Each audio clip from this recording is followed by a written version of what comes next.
अमर नाम का एक लड़का होता है। उसकी उम्र लगभग 20 साल के करीब थी। ये लड़का किसी काम से अपनी मौसी के घर गया हुआ था।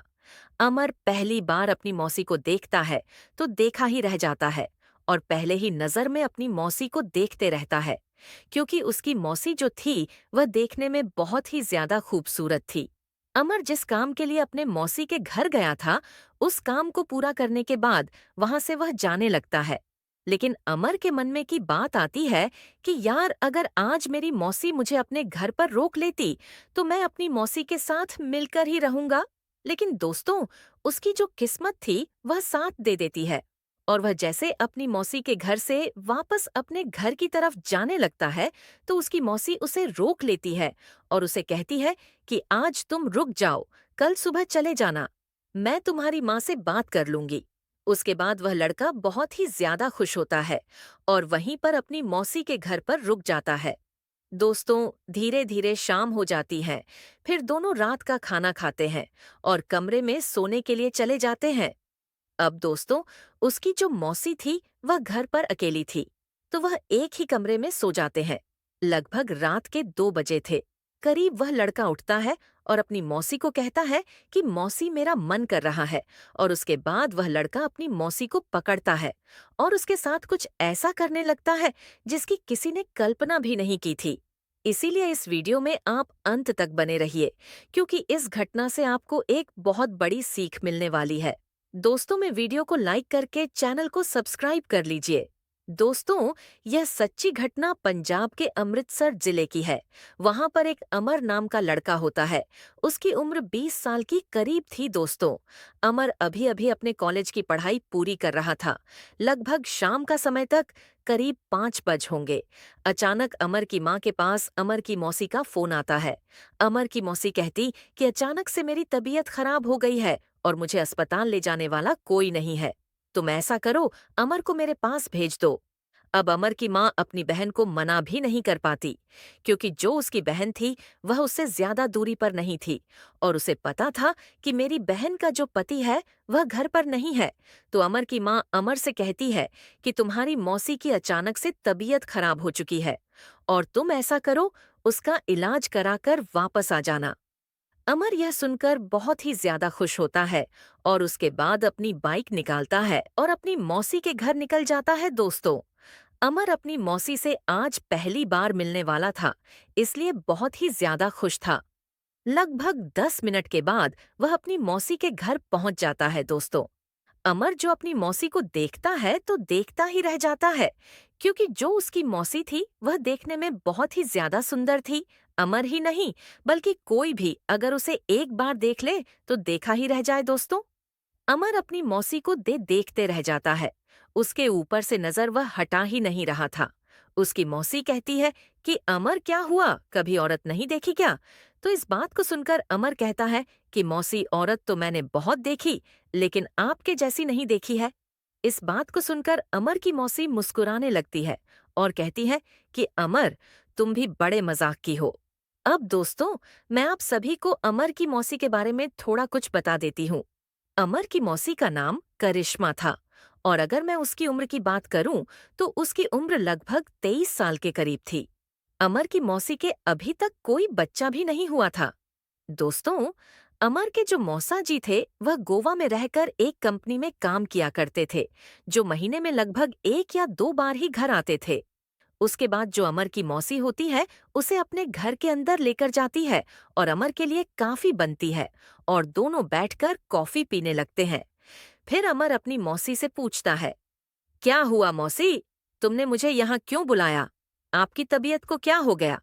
उसके बाद उसकी मौसी कहती है कि पता नहीं, अमर, अचानक से बुखार चढ़ गया है और मुझे अस्पताल ले जाना वाला यहाँ कोई नहीं है, और तुम्हारे मौसा जी भी अभी बाहर हैं, इसीलिए मैंने तुम्हारी माँ को फोन किया। उसके बाद तुम्हारी माँ तुम्हें यहाँ पर भेज दिया। अमर कहता है कि कोई बात नहीं मौसी, ये तो मेरा फर्ज है। उसके बाद अमर अपनी मौसी से कहता है कि चलो मौसी, फिर मैं लेट हो जाऊंगा, क्योंकि टाइम 5 बज गए हैं शाम के, और अगर मैं वापस घर जाऊंगा तो मैं लेट हो जाऊंगा। इस बात को सुनकर जो अमर की मौसी होती है वह कहती है कि ठीक है, अब हम चलते हैं। उसके बाद वह दोनों बाइक निकालते हैं और पास हॉस्पिटल जाकर अमर अपनी मौसी का इलाज कराता है। मौसी को बहुत ही ज्यादा बुखार था और उसे कुछ दवाइयां लेकर अमर वापस मौसी के घर आ जाता। लगभग 8 बज गए थे। वापस आने में अमर का तो मन था वहां पर रोकने का, क्योंकि अमर के मन में यह चीज थी कि अगर आज कैसे भी करके मौसी के घर रुक जाता हूं तो मैं मौसी को बात करके ही रहूंगा। लेकिन अमर अपनी मौसी को यह डायरेक्ट बात नहीं कर सकता था। अब वह कहता है कि ठीक है मौसी, अब मैं जा रहा हूं, अंधेरा काफी हो गया है इस बात को।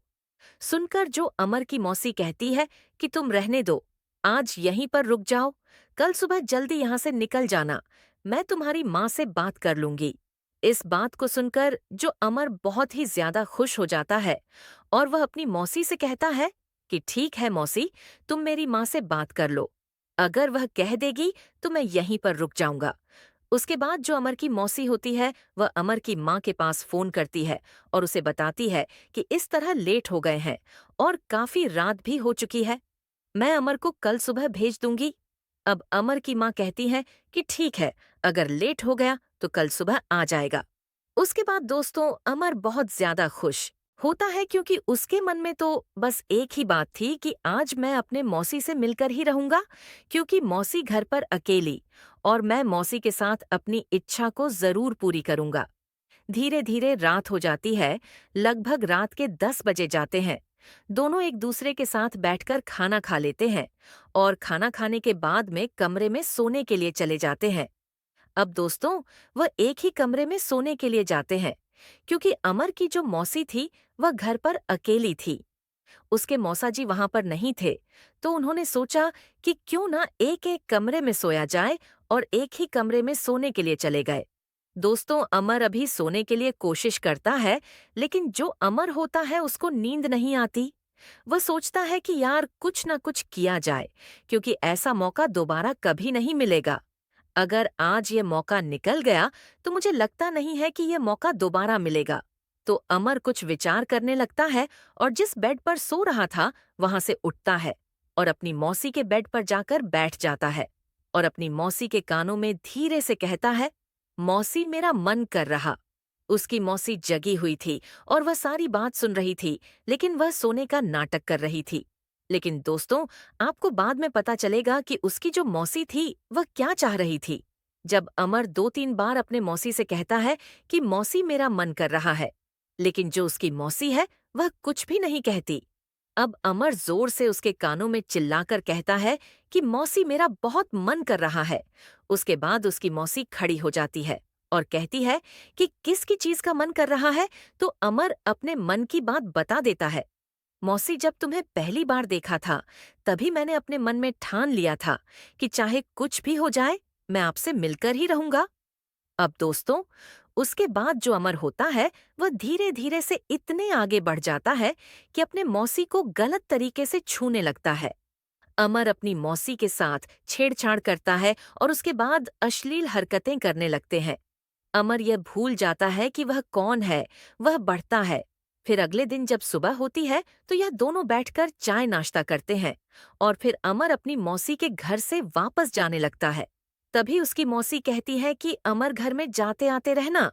अमर कहता है कि ठीक है मौसी, जब भी आपको कोई दिक्कत हो, जरूरत हो, आप मुझे बुला लिया करो, मैं आपके पास तुरंत हाजिर हो जाऊंगा। दोस्तों इस तरीके से करिश्मा को जब भी मौका मिलता है अमर को अपने घर बुला लेती है। दोस्तों इस तरीके से आज के जमाने में कुछ से ही हो रहा है, पता नहीं कब क्या हो जाए, किसकी नीयत किस तरह खराब हो जाएगी, कोई नहीं कह सकता। दोस्तों इस कहानी को सुनाने का मकसद आप लोगों को परेशान करना या किसी का दिल दुखाना नहीं है, बल्कि आपको सचेत और जागरूक करना है। दोस्तों यह थी आज की कहानी। यह कहानी आपको कैसी लगी कमेंट करके जरूर बताएं। वीडियो अच्छी लगे तो लाइक करें, शेयर करें, सब्सक्राइब करें। धन्यवाद।